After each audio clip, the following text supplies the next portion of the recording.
ಲಿಂಗಾಯತ ಮಠಾಧಿಪತಿಗಳ ಒಕ್ಕೂಟ ಇವರ ಆಶ್ರಯದಲ್ಲಿ ಶರಣ ಸಾಹಿತ್ಯ ಪರಿಷತ್ತು, ರಾಷ್ಟ್ರೀಯ ಬಸವದಳ, ಲಿಂಗಾಯತ ಸಂಘಟನೆಯವರ ನೇತೃತ್ವದಲ್ಲಿ ಬಸವ ಸಂಸ್ಕೃತಿ ಅಭಿಯಾನ ರಥಯಾತ್ರೆ ಕಾರ್ಯಕ್ರಮದ ವೇದಿಕೆ ಮೇಲೆ ಸಾನ್ನಿಧ್ಯ ವಹಿಸುವಂಥ ಎಲ್ಲ ಪರಮ ಪೂಜ್ಯ ಮಹಾಸ್ವಾಮಿಗಳಿಗೆ ಪಾದಗಳಿಗೆ ನಮಸ್ಕರಿಸುತ್ತಾ, ಇವತ್ತು ಇಡೀ ರಾಜ್ಯದ ಎಲ್ಲ ಜಿಲ್ಲೆಗಳಲ್ಲಿ ಶರಣ ಸಾಹಿತ್ಯ, ಬಸವ ಸಂಸ್ಕೃತಿ ಅಂದರೆ ಬಸವಣ್ಣವರ ವಿಚಾರಗಳನ್ನು ಮನೆ ಮನೆಗೆ ಮುಟ್ಟಿಸುವಂಥ ಒಂದು ಕಾರ್ಯಕ್ರಮ ಇವತ್ತು ಬೆಳಗಾವಿಯಲ್ಲಿ ನಡೀತಾ ಇದೆ.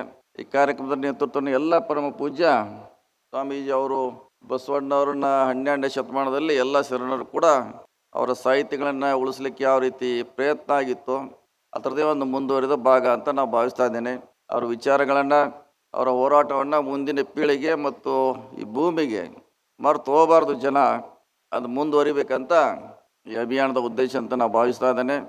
ಅವ್ರ ವಿಚಾರಗಳನ್ನು, ಬಸವಣ್ಣವರ ವಿಚಾರಗಳನ್ನು, ಹೋರಾಟಗಳನ್ನು ಭೂಮಿ ಇರುವವರೆಗೆ ನಾವೆಲ್ಲ ಕಾಪಾಡುವಂಥ ಪ್ರಯತ್ನ ಮಾಡಬೇಕಂತ ನನ್ನ ಸಲಹೆ. ಯಾಕೆ ಈ ದೇಶದಲ್ಲಿ ಮೂಲ ವಿಚಾರಗಳನ್ನು, ಮೂಲ ಇತಿಹಾಸವನ್ನು ತಿರುಚುವಂಥ ಪ್ರಯತ್ನ ಸಾವಿರಾರು ವರ್ಷದಿಂದ ನಡೀತಾ ಇದೆ. ಅಂಥ ಸಂದರ್ಭದಲ್ಲಿ ಅದನ್ನು ಉಳಿಸುವಂಥ ಪ್ರಯತ್ನ ಎಲ್ಲ ಹಂತಗಳಲ್ಲಿ ನಡೀತಿದೆ. ಅದೇ ಒಂದು ಅಭಿಯಾನ ಇವತ್ತು ರಾಜ್ಯದಲ್ಲಿ ಬೆಳಗಾವಿಯಲ್ಲಿ ನಡೀತಾ ಇದೆ.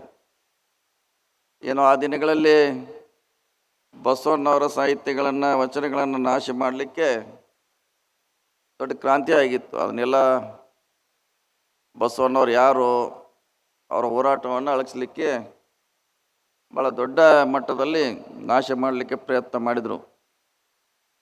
ಆದರೂ ಕೂಡ ಆ ಸಂದರ್ಭದಲ್ಲಿ ಶರಣೆಯರು ಅವನ್ನ ಉಳಿಸ್ಕೊಳ್ಳಿಕ್ಕೆ ಇಡೀ ರಾಜ್ಯ ತುಂಬ ಓಡಿ ಹೋದರು.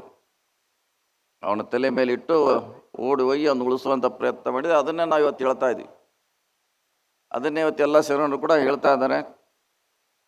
ಸ್ವಾಮೀಜಿಯವರು ನಮ್ಮ ಎಲ್ಲರ ಆತಂಕ ಅಂದರೆ ಮತ್ತೆ ಅದು ಮರಿ ಹಚ್ಚಬಾರ್ದು.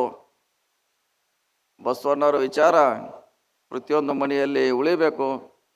ಸಾಮಾಜಿಕ ಅಧಿಕಾರ ಯಾವ ರೀತಿ ಅಂಬೇಡ್ಕರ್ ನಾವು ನೆನೆಸ್ತೀವಿ ಅದೇ ಸಾಲಿನಲ್ಲಿ ಕೂಡ ಅವರೇ ಖಂಡಿತವಾಗಿ ಬರ್ತಾರೆ.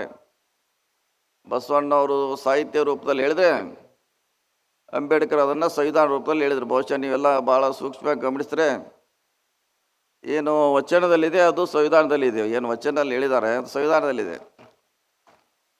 ಭಾಳ ಮಂದಿ ಸೂಕ್ಷ್ಮವಾಗಿ ನೋಡಬೇಕು. ಸುಮಾರು ವಿಷಯಗಳು ಸಂವಿಧಾನದಲ್ಲಿ ಬಂದಿದೆ. ಸೊ ಸಂವಿಧಾನಕ್ಕೂ ಈ ವಚನಕ್ಕೂ ಯಾವುದೇ ಭೇದ ಭಾವಿಲ್ಲ, ಅಂತರ ಇಲ್ಲ. ಅದಕ್ಕಷ್ಟೇ ಗೌರವವಾಗಿದೆ, ಶ್ರೇಷ್ಠವಾಗಿದೆ.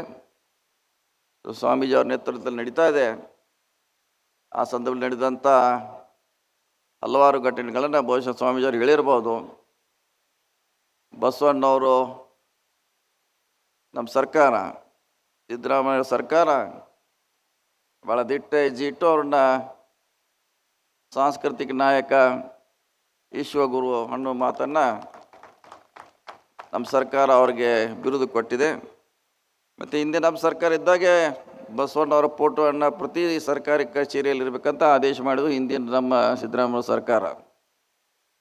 ಸೊ ಅವ್ರನ್ನ ಬೆಳೆಸುವಂಥ, ಉಳಿಸುವಂಥ, ಅವ್ರ ವಿಚಾರಗಳನ್ನ ಉಳಿಸುವಂಥ ಪ್ರಯತ್ನ ನಮ್ಮ ಸರ್ಕಾರದಲ್ಲಿ ಆಗಿದ್ದು ನನಗೆ ಹೇಳಲಿಕ್ಕೆ ಭಾಳ ಹೆಮ್ಮೆ ಇದೆ. ಅದು ಮುಂದುವರಿಲಿ. ಇನ್ನು ಸ್ವಾಮೀಜಿಯವರು ತಮ್ಮ ಆಶೀರ್ವಚನ ಮೂಲಕ ತಮ್ಮನ್ನು ಜಾಗೃತಿ ಮಾಡುವಂಥ ಪ್ರಯತ್ನ ಮಾಡ್ತಾರೆ. ನಾನು ಕೂಡ ನೇರವಾಗಿ ಬೆಂಗಳೂರಿನಿಂದ ಬೆಳಗ್ಗೆ ಹೋಗಿ ಮತ್ತೆ ವಾಪಸ್ ಈ ಕಾರ್ಯಕ್ರಮಕ್ಕೆ ನಾನು ಬಂದಿದ್ದೇನೆ. ತಮ್ಮ ಆಶೀರ್ವಾದ, ತಮ್ಮ ಪ್ರೀತಿ ಸದಾ ನಮ್ಮ ಮೇಲೆ ಅಂತ ಹೇಳಿ ನಾನು ಮಾತು ಮುಗಿಸ್ತು. ನಮಸ್ಕಾರ ಎಲ್ಲರಿಗೂ.